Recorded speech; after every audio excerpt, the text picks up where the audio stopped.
Hello, everybody. Welcome from Sydney, Australia, where we've just been given very good news, and that is on Monday, we're able to go back to practicing what we love doing because our lockdown has been restricted. I'm sorry, the restrictions have been lifted to level 2, so I'm very happy about that. So I've been asked to lecture to your academy on one of my favorite topics, which is pediatric sleep medicine. I will just give you a little bit of background on what I'll discuss with you, but I'm happy to share the slides and all the references, the actual PDFs of the papers. You just need to send an email to this email ID, okay?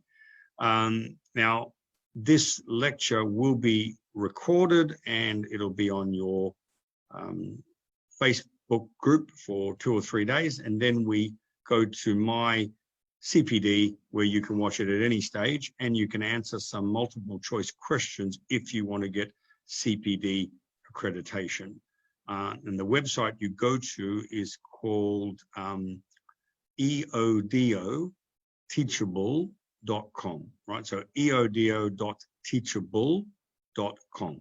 So you can email me and I can send you all the slides and the references, but to get the CPD certificate, you need to go through that hub, right? So a bit about my background. I'm a specialist orthodontist here in Sydney. I started my training as a dentist in Sydney. Then I went to University of London. I did my master's in orthodontics. While I was there, I was lucky enough to meet a very famous professor by the name of Sten Linda Aronson. And he introduced me to the concept of mouth breathing and nasal obstruction and how it could influence the growth and development of the face. And I did a lot of research and we published a couple of articles where we discuss facial changes associated with mouth breathers. But I then evolved from that original training and the degree I have in dentofacial orthopedics into a degree I did in dental sleep medicine. And this really allowed me to look at these same children who are mouth breathers, these same children who had airway problems, but rather than look at their face, rather than look at their teeth, we looked at their sleep and whether they had what's called sleep disordered breathing. And what we found in my research is a high correlation between patients who had malocclusions and had sleep disordered breathing. So I'll define the term sleep disordered breathing. It's not just sleep apnea. Most of the research that you will read, particularly in the orthodontic field, will be related to obstructive sleep apnea. What I want to discuss is the whole field of sleep disordered breathing and what influence that would have on a child's ability to concentrate at school, on their cognitive performance, et cetera, et cetera. And this is a really important role for us as orthodontists. I think if your entire career is based on dealing with crooked teeth, you're going to end up dealing with people or competing with people like Smile Direct Club, you know, where in a person's mind, they think that a computer can straighten their teeth, and why would they need an orthodontist or a general dentist, right? But if you take a more holistic approach to what we can do in our field, you'll understand we can help parents to get their kids doing better at school, sleeping better, having less health issues. And that's something that no one can compete against when it comes to commercial software, right? So that's the crux of what I'm going to talk about. So is sleep disordered breathing common in kids? When you get the references, you'll see, yes, it's very common. And sleep disordered breathing in an adult has different symptoms to that of a child. So an adult, if they don't sleep well, they'll have daytime somnolence, they'll fall asleep in front of the TV, and they get tired and lethargic. A child who has sleep apnea actually ends up being hyperactive, right? The degrees of apnea for a child are lower in the scale than an adult. So in other words, an adult could have normal apnea events between 5 and 7.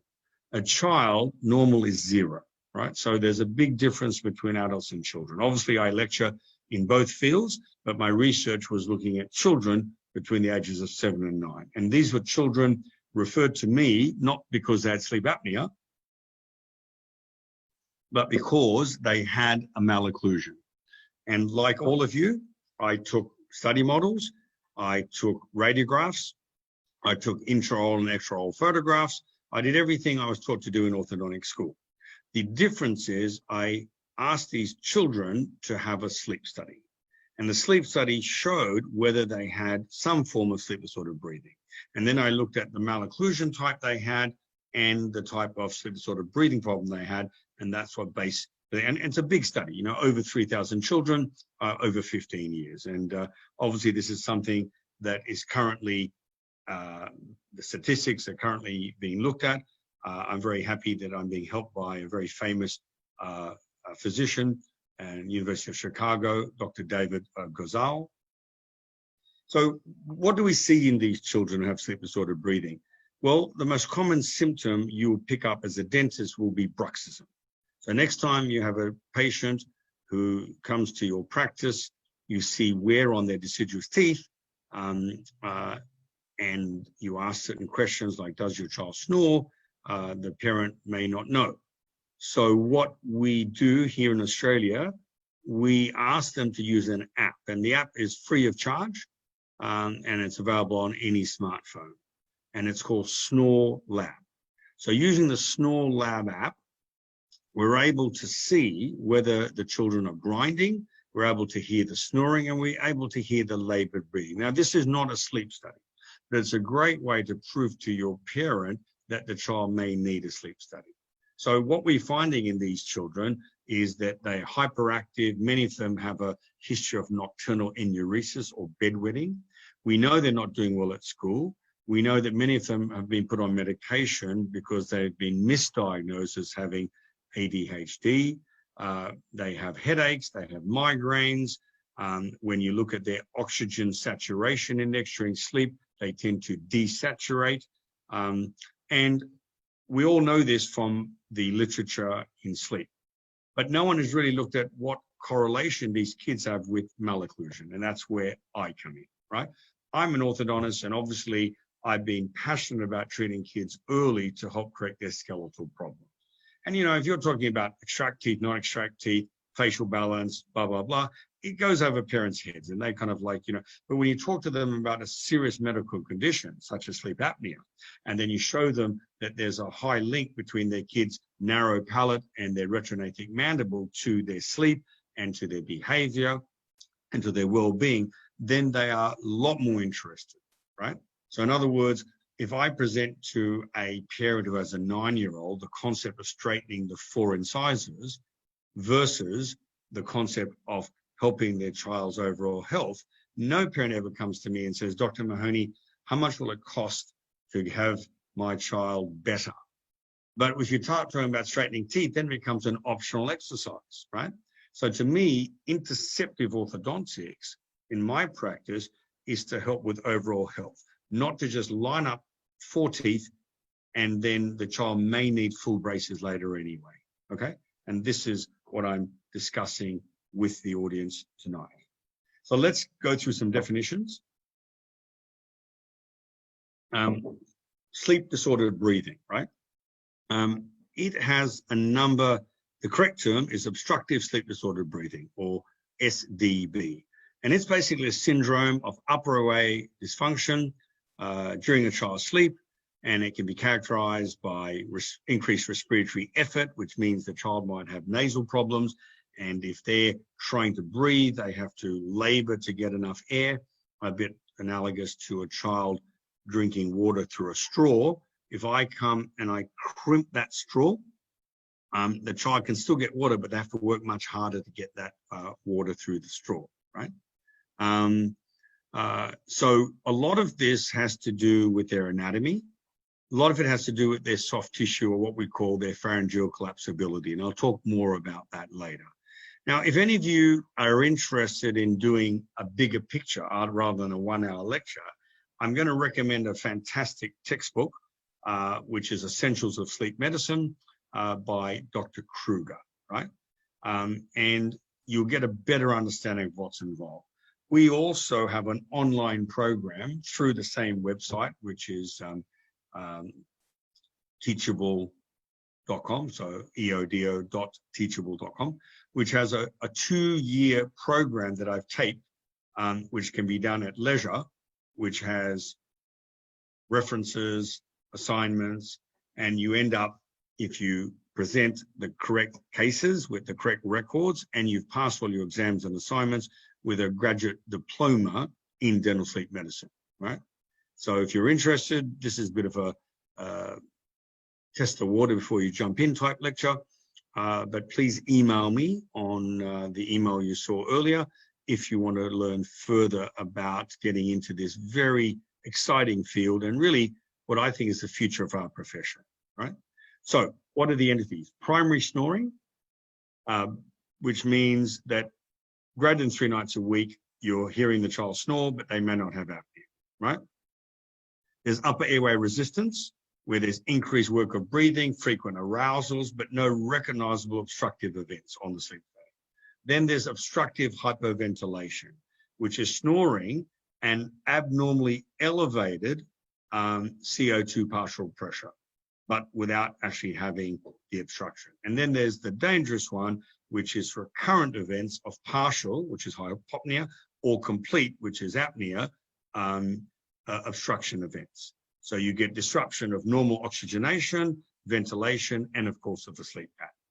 So what I'm saying is, if you only look at obstructive sleep apnea, depending on who you read, it could present in 3 to 25% of the population, right? But if you look at sleep disordered breathing, you'll find a much higher percentage of kids. And in our study, like 90% of the kids. So that means if you're an orthodontist and you have a kid who has a retrognathic maxilla, a retrognathic mandible, maybe biskeletal protrusion, you know, there's a high chance, like a 9 out of 10 chance, that they also have some form of obstructive sleep disordered breathing. And you need to really look at both entities. Gone are the days where you just look at straightening the teeth. So when I went to orthodontic school many years ago, a class 2 problem like that, I was taught you can't move the mandible, so I would take out teeth and I'd just retract, right? And obviously that would reduce the overjet and give a better appearance of the teeth. But the question is, what would it do on the facial balance? What would it do on the tongue posture as far as the airway? And what would it do as far as the child's improvement or worsening of their obstructive sleep disordered breathing problems? So let's look at these 2 patients. The patient on the left is a 9-year-old girl. Now, when you've asked her to bite for the photo, what do kids do? They push their jaw forward. So if you look at her photo, it almost looks like she's class 1, but if you look at her face, it doesn't correlate. Why? Because this child has a retrognathic mandible and she knows she looks better if she brings her jaw forward. So the photo on the left is what we call an as-if position. That's where she wants to end up. And when you bring her jaw forward there, it looks much better than the photo currently where she looks like something out of The Simpsons, you know, where literally there's no mandible. Now, what traps the mandible is very much the width of the maxilla. So if you look at her palatal vault, it's very high. And in my study, we measured every variable we could on these kids. We measured the maxillary width, the palatal vault depth. We measured the canine angulation. We measured the face height. We measured the torque of the incisors. You know, lots of things, and we looked at correlation. So the point is, the girl on the left who's 9 is at a perfect age to perform dentofacial orthopedics, which means I can widen her palate, I can bring her mandible forward because she's got growth. And with growth, we're getting an improvement in her airway. The boy on the right is a classical orthodontic age. You know, he may be 12 to 14. He has all his adult teeth. Even though he might grow in height, his facial growth is complete, right? So if I want to treat him as an orthodontist, I would have taken out 4 teeth because he's crowded. But if you look at his face, you can see he's a mouth breather. He has a high mandibular plane. He has narrow palate. This could have been avoided if he was referred at age 7 to 9 and orthopedics was done, right? And after orthopedics, we would work with a myofunctional therapist to change the breathing pattern, and that many times involves an ear, nose, and throat doctor as well. So there's three important people in this deal: the dentist / orthodontist, to widen the palate, to move the mandible, to do the dentofacial orthopedics; the ear, nose, and throat doctor, who helps clear the airway obstruction; and the myofunctional therapist or oral myologist, who helps the child to strengthen those muscles that collapse during these periods of time. And those three people working as a team give the young girl on the left the best possibility of not ending up being a severe apnea patient. What about this girl? Well, this girl has had surgery, but if you look at her profile and you look at his profile, it's the same. They are both what we call high angle class 2 malocclusions, and what Bjork and Skeeler would call backward growth rotators. So her maxilla is narrow and behind where it should be relative to the anterior cranial base. Her mandible is also retronative. So she is class 2B, biskeletal retrusive, and her face height is increased. So what we call 2B long, right? Now, what treatment has she had? She's had all we can offer her at this age, which is surgical expansion of the maxilla and a biskeletal advancement osteotomy, right? She looks better, of course she does, but more importantly, she didn't come for treatment based on her facial appearance or her crooked teeth.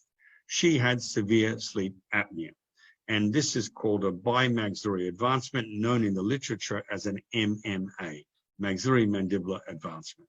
Now, she looks better, her sleep apnea is reduced, her dental crowding is improved because there's room now to align her teeth, but the problem is she's undergone a fairly major orthodontic surgery.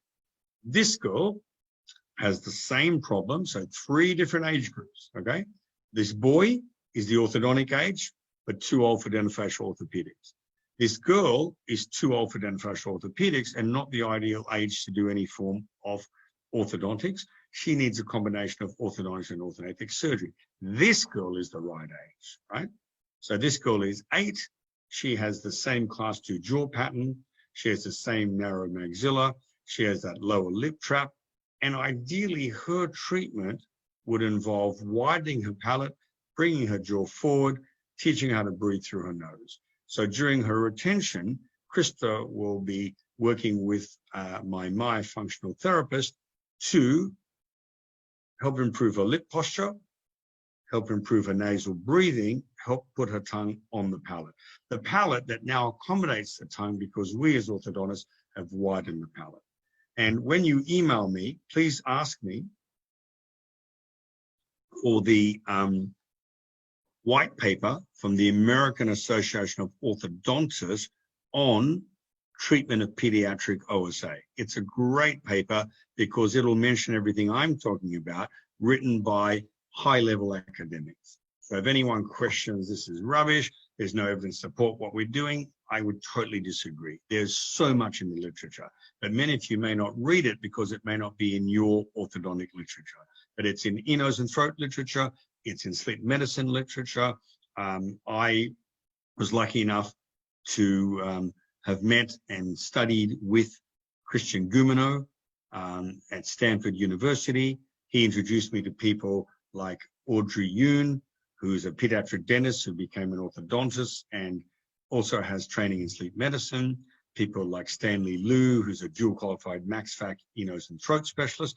And I've learned so much along the way of how the missing puzzle for me, what was not taught to me in orthodontic school, was this whole concept of how we can improve a child's airway, not just their teeth, right? And, you know, I teach students all around the world, and I was really happy to see this post on a Facebook group. This is one of my previous students. This is Dr. Kurt. He's from Queensland.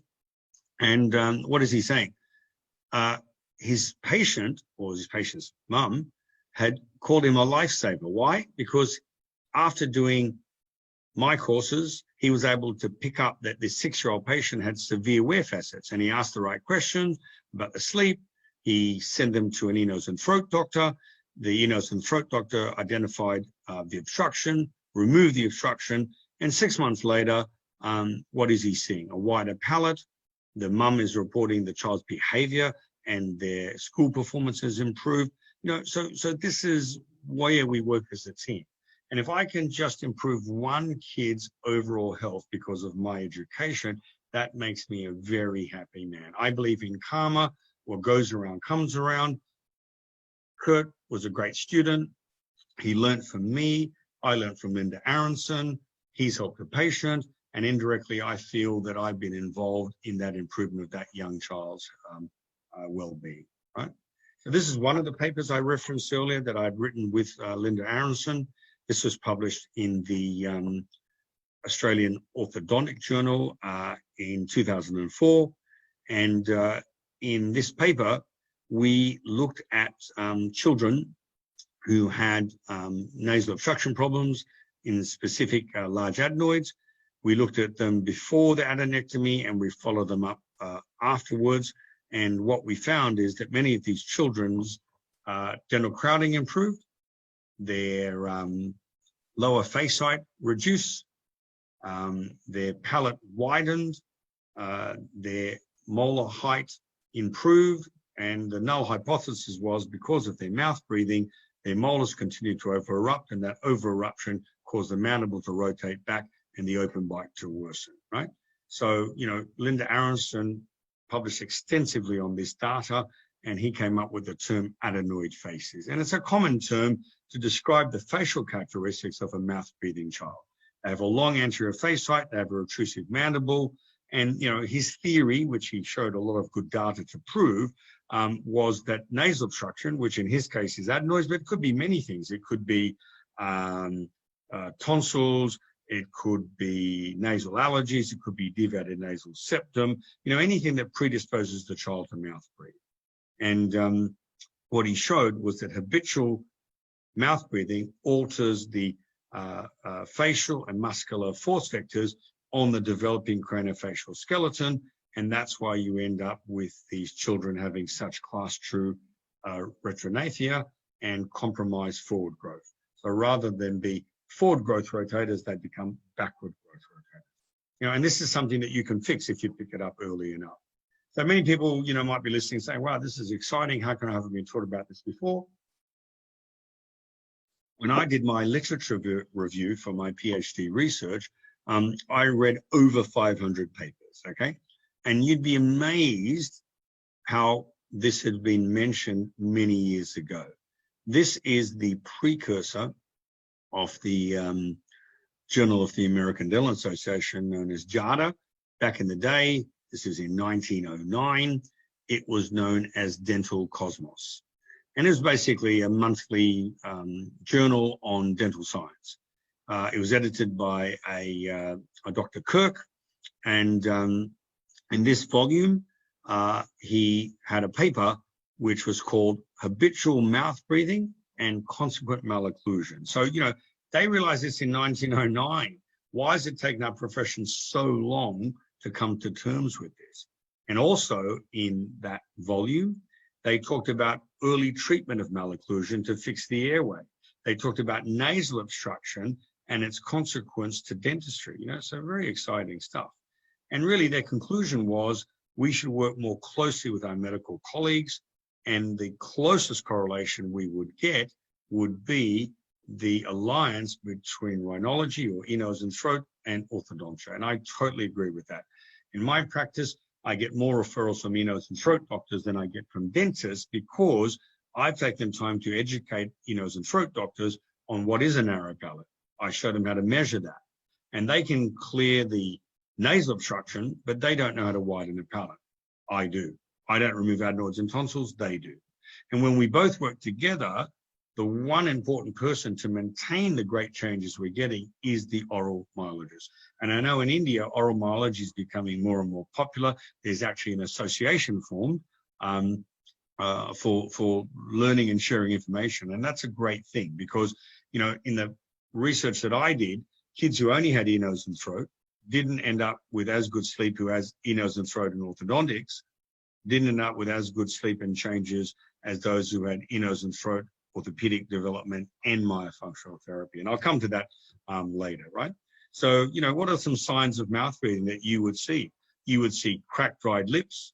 You'd see mouth breathers gingivitis. You would see crossbite. You'd see a high palatal vault. The kid would wake up with headaches. The kid would have restless sleep. The kid may snore. You'd see more of a class 2 jaw pattern.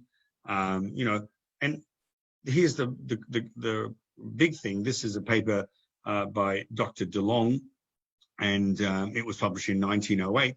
Look at the conclusion, right? So the conclusion is teachers will accuse children of being inattentive at school.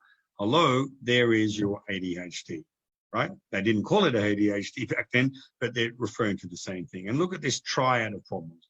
The mouth breathing causing the narrow maxilla mandible receding, and that affecting their sleep and their performance at school. This is exactly what I'm talking about in the modern era, right? So here, Dr. Bauman from Pittsburgh is saying, you know, why would you want to wait till the kid's 13, 14 to treat this malocclusion? You know, it's going to become more complicated. The facial bones are already developed at the 14-year-old age group, you know, but look at this one. Brain development retardation. I can share with you so many great papers by Dr. Stephen Sheldon and by Dr. David Gozal, where they've showed a direct correlation in these kids as far as their cognitive performance, their IQ, you know, and this is an important discussion you should be having with their parents, all right? And back then they're talking about not waiting till permanent dentition, but developing the palate, doing orthopedics in mixed dentition. And that was read before the Pennsylvania State Dental Association in June 29 in 1910. So, you know, this is very well documented, and it's been there for many, many years, right? Another paper here by Mervyn Ross Taylor, who is a medical physician, and he's talking about nasal obstruction and its consequent mouth breathing in relation to dentistry. And look at what's been highlighted here. Abnormally high arching of the palate. The nose is seen to be narrow and pinched. There's tongue resistance, irregularity of the teeth, which is a medical doctor saying, you know, malocclusion, more nasal voice. And what's the conclusion? Early diagnosis and treatment for the common good of humanity, right? And this is exactly what I'm talking about. So let's fast forward now, you know, 100 years later, my PhD research. Now, I did this at University of Barcelona for one reason only, not because I speak Spanish or not because I really want to hop on a plane to go to Barcelona, although it is one of the most beautiful cities in the world. It's because the professor of orthodontics at the time was Professor Jose or Pepe von Duran-Arx. And he was very big on MFS. He developed his own series of appliances, but he was basically one of the first orthodontists, because he trained under Dr. Robert Ricketts, yeah, who was heavily influenced in mixed dentition treatment and airway. And because that whole faculty had this basis for 30 years under his tutelage, I thought, well, this is where I want to do my research. So I'm printing many papers. One will be related just to facial changes, one will be related to sleep, one related to IQ. You know, I'm hoping to get over 100 papers out of this and change my status to full professorship rather than associate professorship. But I want to share this research with you because you don't want to wait until, you know, the people helping me with the number crunching have done their job. I think this is something that you can pick up in kids straight away, right? So I looked at treatment modalities, not just diagnosis, and this is what we'll come to. So quick summary of my research. 3,672 children between the ages of 7 and 9 referred to me for orthodontics, right? And I did not have bias in the population, meaning I only took the kids who were referred by ear, nose, and throat doctors. No, We took all the kids referred because of a malocclusion, not because of sleep, not because of ear, nose, and throat obstruction. And I took orthodontic records, but the difference was I also looked at their sleep. That was the first part of my study. What percentage of these kids who had an orthodontic problem also had a sleep disordered breathing problem? The second part of the study was to evaluate what treatment modalities would reduce the impact of sleep disordered breathing, not just what would improve their malocclusion. Does that make sense? So we measured hyoid bone in all these kids, and we noticed that the more the hyoid bone was downward and backward, the high incidence out of sleep apnea. And we came up with a figure where anything greater than 11 to 12 millimeters, which is mandibular plane to tip of hyoid, is a predisposer to sleep disordered breathing. We measured the palatal width, and what we found is children whose intermolar distance was less than 37 millimeters had an increased chance of the problem. We measured vertical height of the palate, and we came up with a ratio of width to height, and we showed that the higher the palate, the more increase in nasal obstruction problems and sleep disorder problems. We then measured the airway, and we measured the airway in the first 10 years of the study using 2D, and in the last 5 years, when I got CBCT into my practices, using volumetric 3D analysis. And we showed that children who had malocclusions had more collapse of the upper and lower airway, and once we did the orthopedics, we improved the airway both at an upper and lower level. Now, I will thank very much Professor Maria Villa, who's been instrumental in helping me put all my research together. She is a medical doctor from Spezia University in Rome, and she has published extensively on treatment modalities to help children who have pediatric OSA. And she showed me that this is a multifactorial problem, right? So obesity is on the increase all around the world because of sugar intake, poor diet, allergies because of the pollutions in the air. We, in the past, have been using as our only form of treatment in children who have sleep apnea, a CPAP machine, which we know is not good for long-term growth of the jaws because it retards forward development. You know, I brought into the whole mix that Maria taught me the concept of orthodontic treatment. So just to refresh, you know, definitions, sleep disordered breathing is a spectrum of conditions, such as snoring, such as mouth breathing, right? That I feel result from structurally narrow airway combined with the reduced neuromuscular tone. So that is what predisposes the kid to increase collapsibility. So, you know, if you have a kid who has any of these symptoms, they will have fragmented, unrestorative sleep, and they will have an increased health-associated problem. They'll have increased problems associated with their occlusion, and they'll have problems associated with attention and their IQ development. So, you know, it's such an important field. Now, of the 500 or so papers that I referenced in my literature review, this is a very well-documented one. This comes from a group in Japan, lead author being Dr. Ishwaka. And what he did here, he looked at the malocclusion and the relationship of the airway. In other words, was the airway a nasal obstruction? Was it adenoid, tonsil? Was it tongue posture? And, you know, what effect did that have on the class 2 or the class 3? And what he showed is that the relationship of the upper airway factor, in other words, where the obstruction is, really made a difference between whether we had a class 2 problem or a class 3 problem, et cetera, et cetera.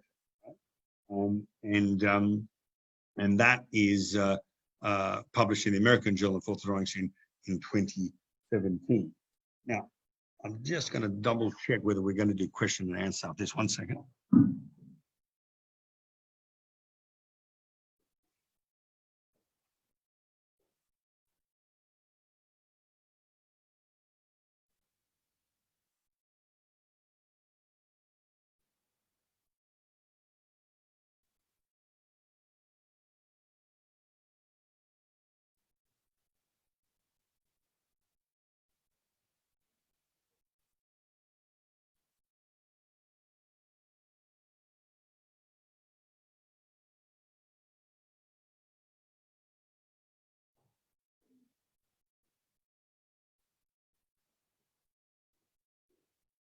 So what I've been told, if anyone wants to ask me any questions, please in your comment box on Facebook, put the question in there.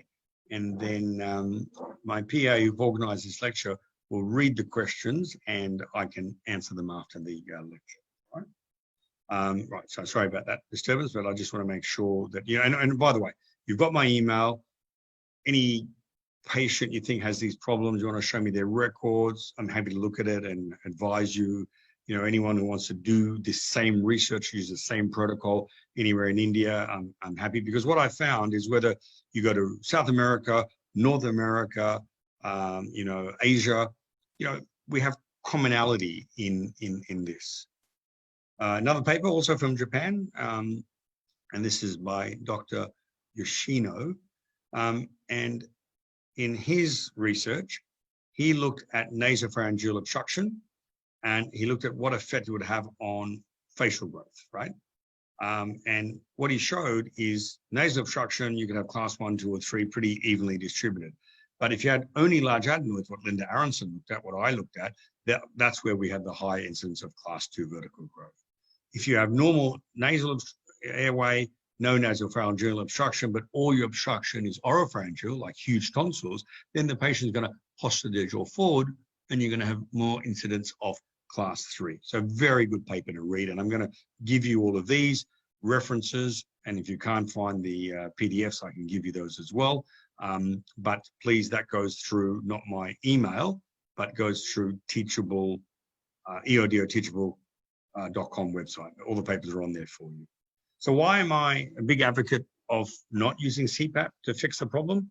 Because Christian Gumino, who was the father of sleep medicine, told me, Derek, CPAP is what you only use once you have the original diagnosis and to help the kid get immediate relief. But long-term use of CPAP in children can cause the maxilla not to grow properly. So you end up with what's called a mid-face hypoplasia, right? So that's why CPAP use is important, but what I do is I use a nasal CPAP, like you can see the child in the bottom, rather than a full face CPAP, so I can still get on with my orthopedic development of the palate and my correction of the class 2 jaw pattern, etc., etc. So in this paper, you have a young child who's been on a full face mask for a long time. And if you look at her face, what's it looking like? It's what we call 3A. Her maxilla is retronative. Now, if you look at how she's been weaned off the CPAP and her upper jaw's been expanded and a face mask been used to bring her jaw forward, you're now getting to see how we treat these patients correctly, right? Remember, a good-looking face, a good profile is a good airway. And just to show you again what I mean by that, when you look at the girl on the left and the girl on the right, who's got the better profile, who's got the better airway? Girl on the left, girl on the right, right? So please understand, we're all about getting great faces. We're all about getting straight teeth, but what about the airway? And I can tell you, if you see an unattractive class 2, class 3 problem, you're not going to have a good airway. I hope that makes sense to people, right? And these are cases in point. Another paper, this time in National Journal of Pediatric Nose and Throat. And in this paper, they did a 3-dimensional assessment of the pharyngeal airway in children who are mouth breathers versus nasal breathers, right? And this was using CBCT. So what did they show here? They showed that the pharyngeal airway dimensions were significantly greater in the nasal breather. So our goal as orthodontists, as general dentists, is to convert the kid from a mouth breather to a nasal breather as early as we can. That's really, really important. Let's do a quick anatomy check here, right? So air goes through the nose, and its first point of obstruction is going to be the nasal valve. If you go to YouTube, you punch up my name, I have a series of videos showing you how to examine a child's nasal valve to see the collapse. You just basically get them to put their head back and breathe in, and you can see if it collapses normally or not. There's also a device which you can use where the patient puts it over their nose and breathes in rapidly. And when they breathe in rapidly, it allows them to see, or the parent to see, whether they're getting normal airflow or not. Okay, perfect. So that's one point of collapse. Then after that, you've got the septum. Then you've got the turbinate. So I'm just doing the area here where my cursor is. And in allergies, the inferior turbinate will tend to swell. So all of these affect air going down into the pharynx and down into the lung.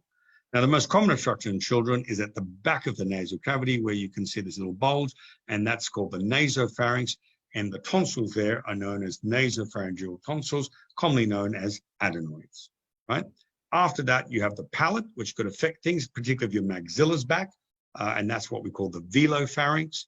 Then below the velopharynx is where we look in as dentists, we look in the mouth, and we see what's called large tonsils, large uvula, Mallampati index, and that's the area of the oropharynx.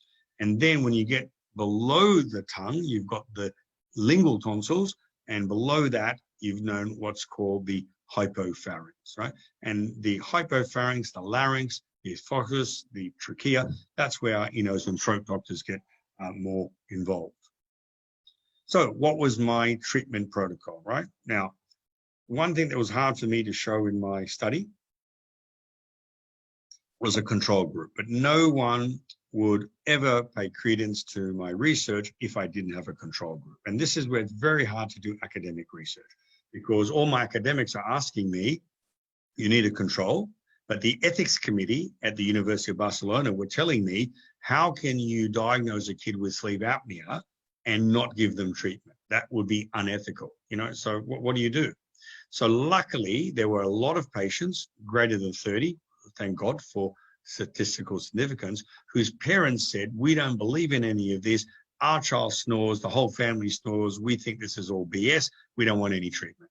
So I said, look, that's fine. Is there any chance 1 year later you can do another sleep study just so I can see what would happen as a control? And that gave me the ability to compare the control, right?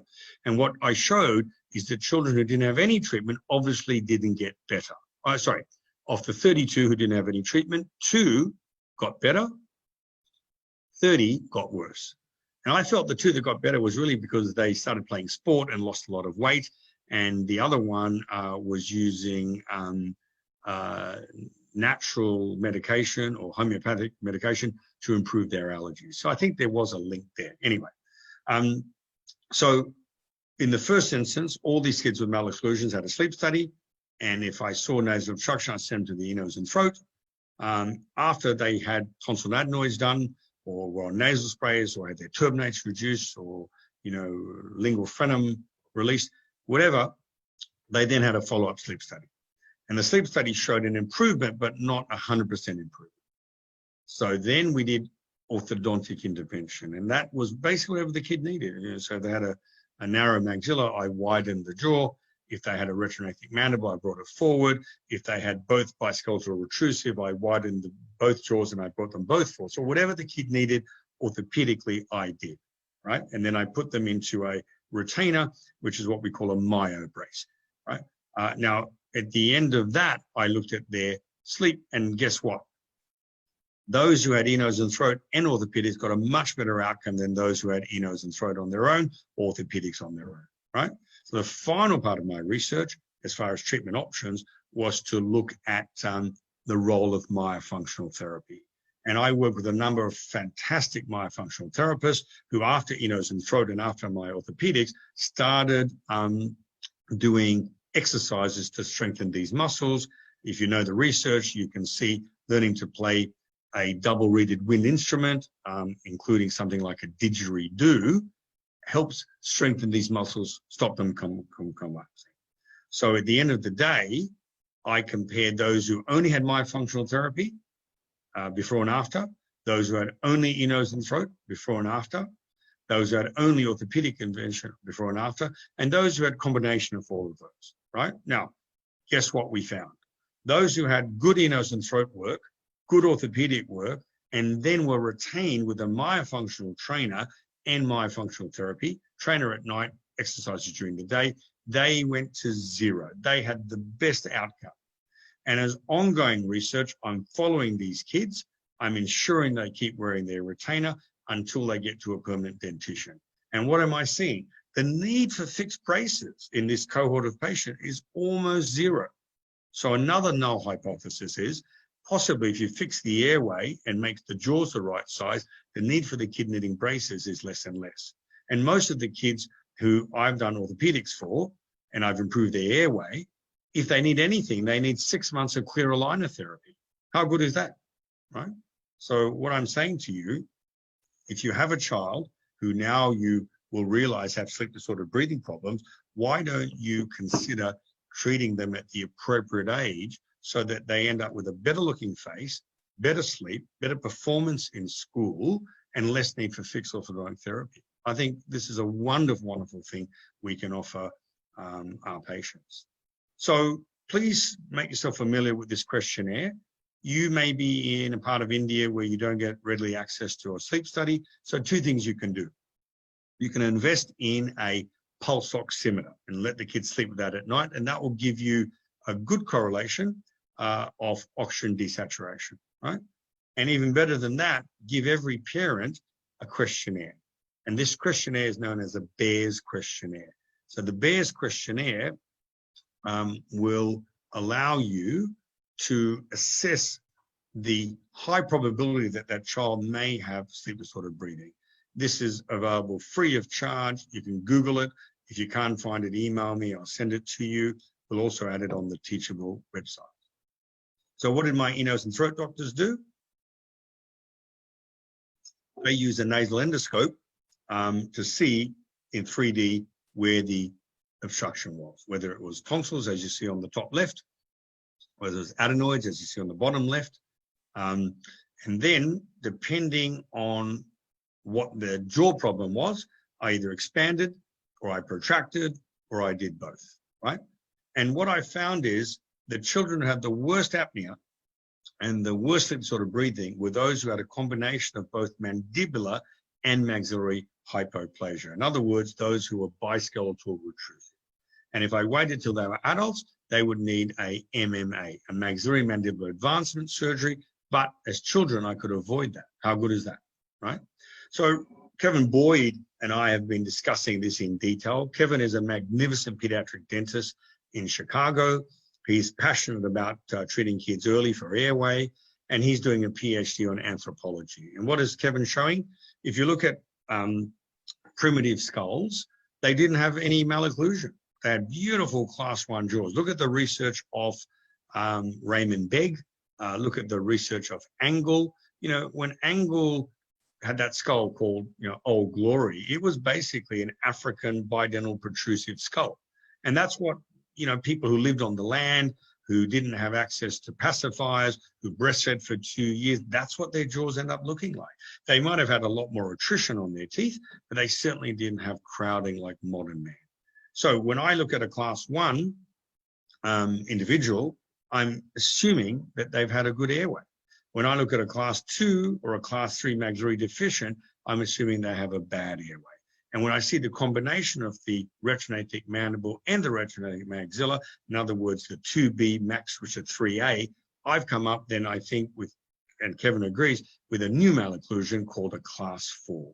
What is a class 4? Biskeletal retrusion, long face. And that will be the individual that we would really want to treat early orthopedically. Now, this is a short lecture, and I'm not going to get into exactly how we do the treatment, but I can tell you when I've used different expanders, the one that gives you the best effect is called a ALF. This is a light force expander. And why does it work well? Because it doesn't encroach upon the tongue position. Then I've used different face masks, but the face mask that I got the best success with was a face mask that didn't have a chin cup. And this is my good colleague and friend, Dr. Dwayne Grummans, another fantastic orthodontist, also passionate about early inceptive treatment, also understanding the link to airway. He's developed his own mask, which is called a reverse pull face mask, known as a Grummans mask. And lately, like in the last 3 years, I've been using this mask developed by my orthodontic colleague, Dr. Sandra Khan. K-A-H-N. And this is a face mask that uses the sternum for anchorage. And again, nothing that could possibly affect forward growth. And look at this girl. If you see her before and after, and look at her teeth before and after, no orthodontics here, just expansion of the palate, protraction of the maxilla, more room for the tongue. Fantastic stuff. Now, for those kids who, after I developed the upper jaw, was still mandibular retrognathia, I used a Mara. Now, that doesn't mean a twin block won't work. It works very well. But I tried to use appliances that don't encroach on oral volume. In other words, I'm trying to get the tongue up on the palate and forward. So anything that's got bulky acrylic, whether it's in the upper jaw or lower jaw, is going to defeat that purpose. So for me, after I expanded the upper jaw, after I protracted it, we used a Mara to bring the lower jaw forward. So we did all of this between 7 and 9.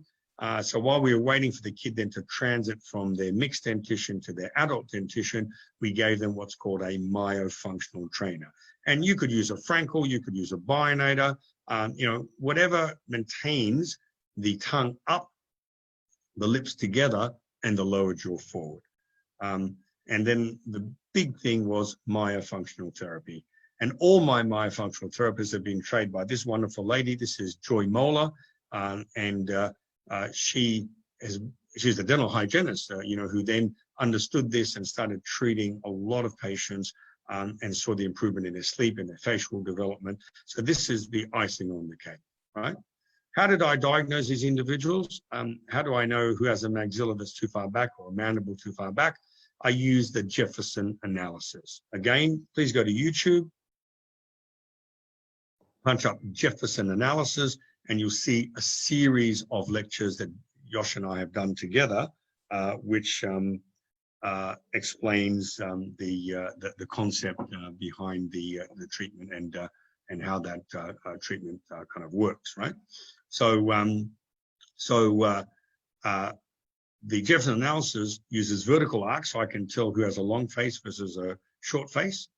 And then it has an anterior arc that tells me where the maxilla mandible should be. So in my study, no one was biskeletal protrusive, because if they were, I bet you they'd have a great airway. Most of my patients who had bad airway were 2B, followed by 3A, right?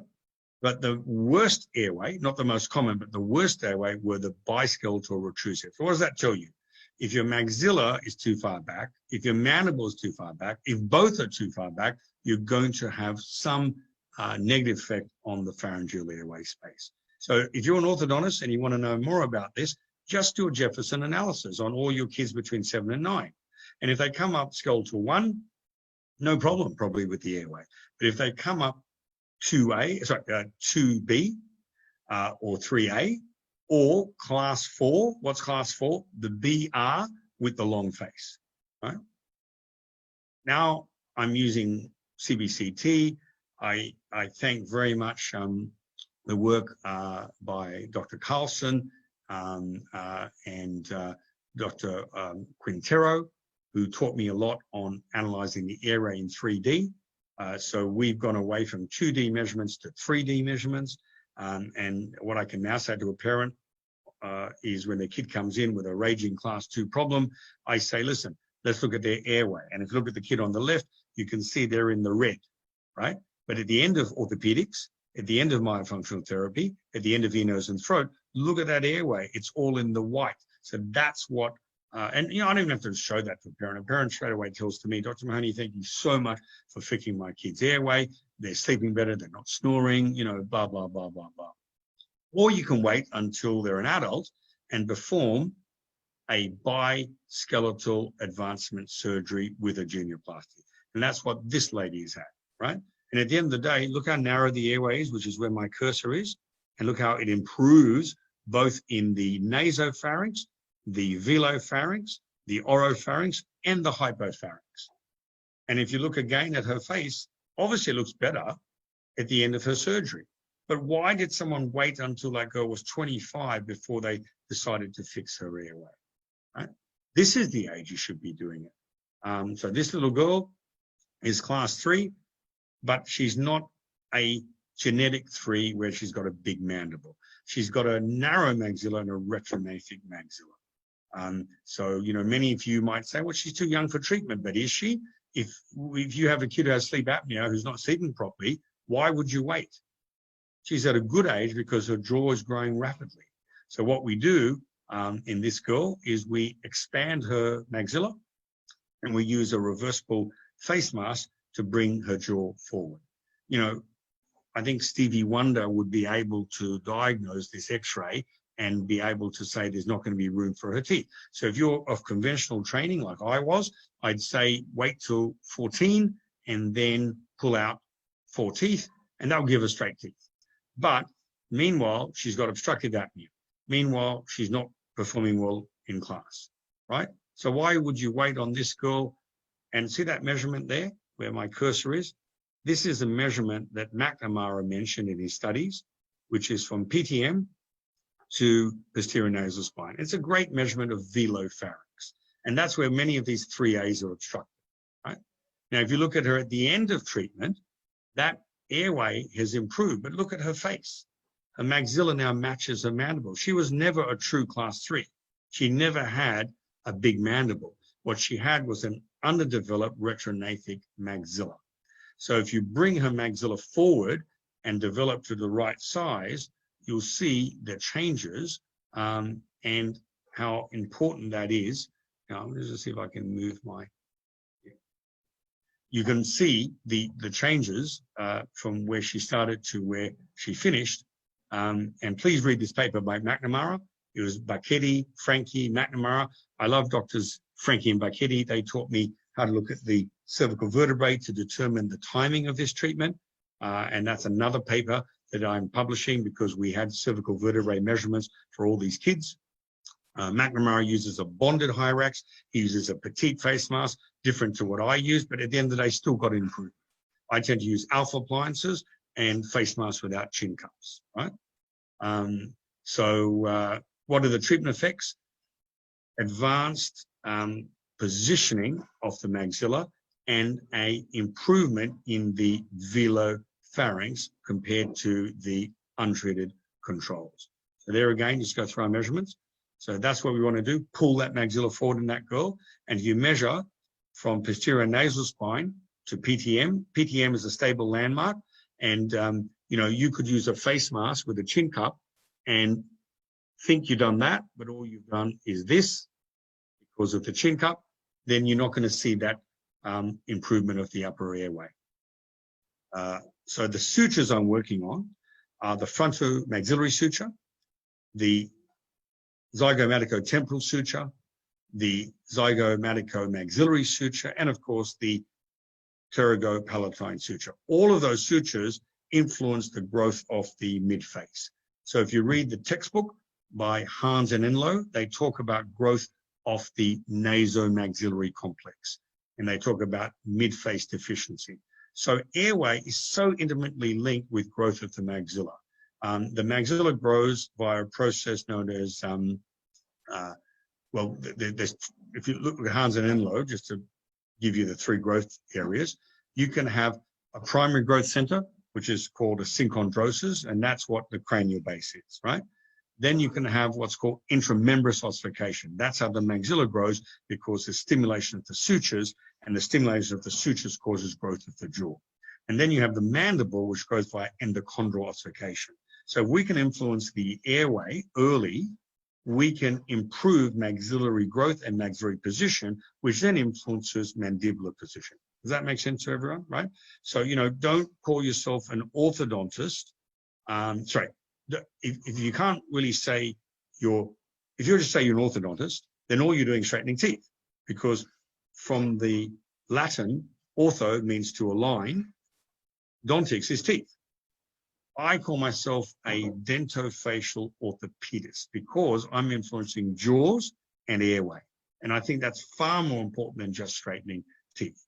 And I can show you in all those patients, when I improve their airway, when I improve their jaw size and position, I also improve their eruption pathway so that their crowding became less and less. John Mew is a good friend and colleague of mine, and one way he's taught me to determine maxillary insufficiency, if you don't want to take a set, is to use an indicator line, which is from the tip of the nose to the central incisor tip. And the indicator line gives you also an estimate of whether your patient's going to be growing vertically or forward.